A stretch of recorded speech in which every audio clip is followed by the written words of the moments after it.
ॐ अथ श्री महालक्ष्मी स्तोत्रम्। महेन्द्र उवाच। नमः कमलवासिन्यै नारायण्यै नमो नमः। कृष्णप्रियायै सारायै पद्मायै च नमो नमः। पद्मपत्रेक्षणायै च पद्मास्यायै नमो नमः। पद्मासनायै पद्मिन्यै वैष्णव्यै च नमो नमः। सर्वसम्पत्स्वरूपायै सर्वदात्र्यै नमो नमः। सुखदायै मोक्षदायै सिद्धिदायै नमो नमः। हरिभक्तिप्रदात्र्यै च हर्षदात्र्यै नमो नमः। कृष्णवक्षःस्थितायै च कृष्णेशायै नमो नमः। कृष्णशोभास्वरूपायै रत्नाढ्यायै नमो नमः। सम्पत्यधिष्ठात्रीदेव्यै महादेव्यै नमो नमः।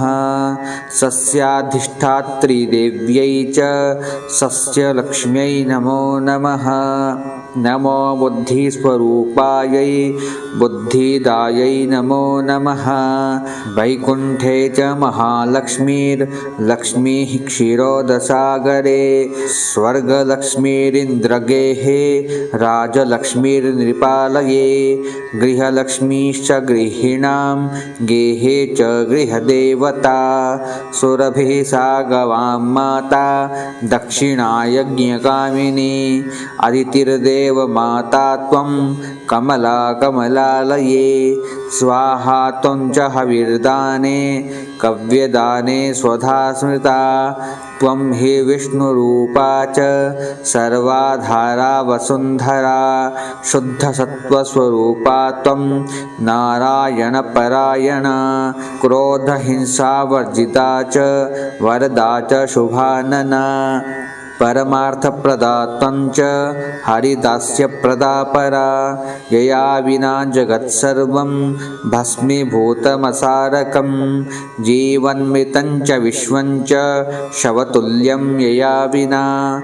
सर्वेषां च परा त्वं हि सर्वबान्धवरूपिणी। यया विना न सम्भाष्यो बान्धवैर्बान्धवः सदा। त्वया हीनो बन्धुहीनस्त्वया युक्तः स बान्धवः। धर्मार्थकाममोक्षाणां त्वं च कारणरूपिणी। स्तनन्दयाना त्वं माता शिशूनां शैशवे तथा। तथा त्वं सर्वदा माता सर्वेषां सर्वविश्वतः। त्यक्तस्तनो मातृहीनः स चेज्जीवति दैवतः। त्वया हीनो जनः कोऽपि न जीवत्येव निश्चितं।